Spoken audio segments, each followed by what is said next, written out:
What's going on, everybody? Today I'm going to show you how to quickly and easily open the surplus ring batteries to get the 18650s out. First thing you want to do is with a Dremel tool and a flathead screwdriver, you're going to make a cut right along the back here, right above this USB, and this is actually where it makes contact in the battery cell.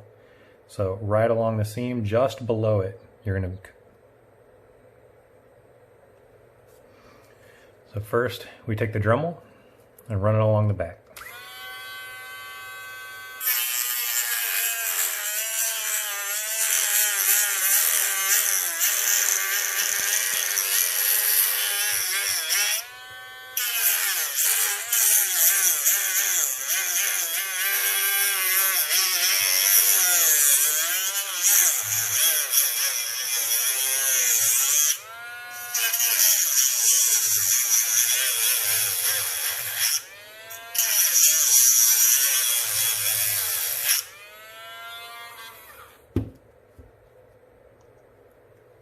Take your screwdriver,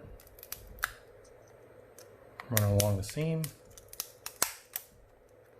and break in the contacts along the case. From there, peel it open.